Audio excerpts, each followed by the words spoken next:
to experiment, I put all my artists back in school. The art schools that existed then didn't quite have enough for what we needed, so we set up our own art school. Now, we were dealing in motion, movement, and the flow of movement, the flow of things, you know, action, reaction, all of that. Action, reaction, Newton, these guys, I tell you. Meetings focused on every detail. When, for example, should Snow White notice the presence of the huntsman behind her? Goodbye.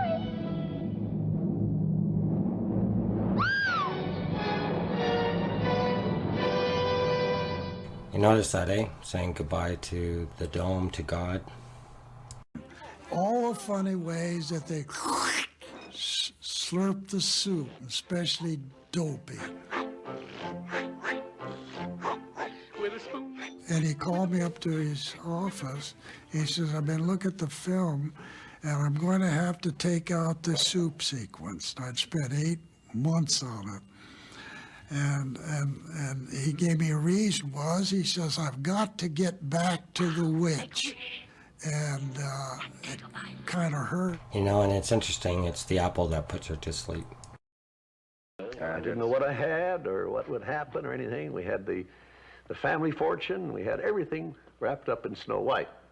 In fact, the banker, I think, was losing more sleep than I was. Heard that right, eh? So it's not him, it's the bankers. On December 21st, 1937, Snow White and the Seven Dwarfs had its premiere at the Carthay Circle Theater. Big, grand Hollywood premiere. It was quite a climax to something, you know, because it went way back. All the Hollywood brass turned out for a cartoon. So it was an exciting thing to have that premiere. The darn thing went out and grossed $8 million around the world. So every time you see a Christmas tree, look back. That marks our prison. Walt received a special Academy Award made up of 1 tall and 7 small figurines. Isn't it bright and sunny? Oh, it's beautiful. Aren't you proud of it, Mr. Disney? Well, I'm so proud I think I'll bust. You know, I think... Feature-length films were the future. Remember, pride is blasphemy against the commandments. Walt refused to make a sequel to Snow White and opted for 3 very different stories. And watch these movies, because all these are a story to the beginning of all this. Pinocchio, Fantasia, and Bambi. Now that your eyes are open and you rewatch them, you'll see what I mean.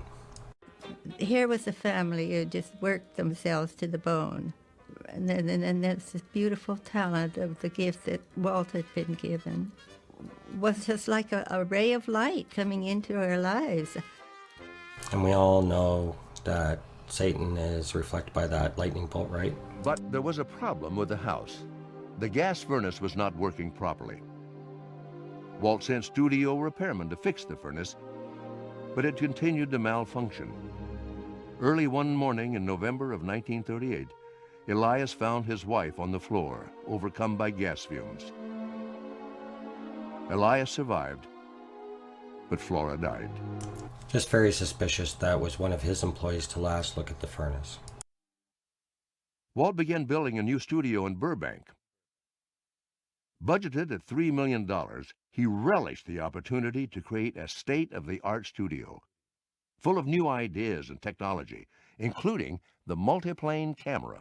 The multiplane camera had levels, and on each of these levels, we put a big glass on it. We could paint the foreground tree on the top one, the background, the house that you're photographing, that the characters come out, and the 4th level would be the sun and the sky. And then the camera, if it panned down through these levels, you got a 3rd dimension effect. Hard to deny they had technology beyond what we see in the public. He was great for spontaneous ideas. For instance, when Pinocchio and the Geppetto were locked inside of the whale, and they did something in there to tickle him, and the whale sneezes, and sneezes both of them out in their boat, out into the water. And Walt looked at it and said, well, that's interesting, it's not bad. But he said, how about them saying Gesundheit? Gesundheit. which was one of the biggest laughs that picture ever got. I have a German heritage, so I'm not mocking that, except for I just suspect Nazis in this too. An even bolder experiment was Fantasia. In fact, Fantasia may have been the most original and the most unusual project Disney ever undertook. Doing this Sorcerer's Apprentice with Mickey Mouse, and I happened to have dinner one night with Stokowski. And Stokowski said, "Oh, I would love to conduct that for you," you know? Well, that led to not only doing this one little short subject, but it got us involved where I did all of Fantasia, and before I knew it, I ended up spending $400 and some odd thousand getting music with Stokowski. And there is a lot of speculation about the Nazis coming out with that type of music to trans people, right?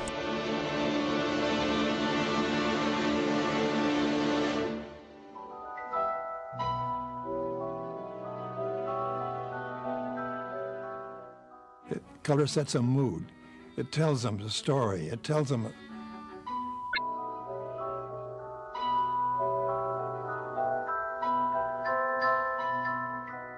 It's still astonishing to see that film. In fact, when he was doing storyboards for, I believe, the Ave Maria section of Fantasia, one of the story people said, you know, I don't think we're using the cartoon medium as we should be with this kind of thing. And he immediately turned on the guy and said, this is not the cartoon medium. We shouldn't be just thinking of this as a cartoon. We have worlds to conquer here. Worlds to conquer, eh? Think about that for a second. The way he felt it should be was that Pammy comes back and searches, but he never sees her. Your mother can't be with you anymore. Come, my son. That's all there is to it. Pammy looks back in the snow and he follows his father. He was the best story man in the studio, the best story man in Hollywood, really.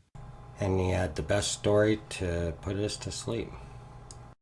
When they moved to the Burbank studio, a lot of the artists had complained that it seemed like it was very compartmentalized, and that there was a real class system amongst the various echelons and levels of the artists. And probably one of the biggest factors was the significant decline in revenues at the Disney studios from the loss of the European market due to the war. Mostly because of that, you find that there were excessive rumors rampant at the Disney studio talking about the massive layoffs that most surely were coming, and the major salary cuts that were on the way. So the Disney studio was very ripe for unionization. Ripe for something. I'm not sure about unionization. Pay levels were generally set by how much Walt or his top executives thought you were worth. Seniority and items like that, which are very important to employees, were kind of not honored and created a festering situation. So you can see it wasn't really that great over working for Disney. Both sides made mistakes. Walt turned over negotiations to a hard-line studio lawyer, Gunther Lessing. Gunther Lessing and I guess Roy, Disney took over the handling of the situation. They were all my friends. I couldn't go past them. And a lot of the guys that went through the picket line were my friends also. And I tried to encourage them to come out and join us. I think until that moment that Walt really thought of everybody as friends working together. And he was astonished to see the ingratitude of these people out there on the picket line, yelling names at him as he passed through with his daughters. And we have to take note of this. I mean, people were pretty mad at this. I guess maybe he was spoiled by the fact he'd had so much adulation and so much success. Clearly there's a sudden realization that this was a division between bosses and the workers. He thought he was a father for these people and the children were turning against him. He was apparently, I guess, deeply disturbed. He was betrayed and he hated it. Betrayed and hated. That sounds like a guy that's going to have revenge. And I told him as a matter of principle with me that I couldn't go on working with my boys.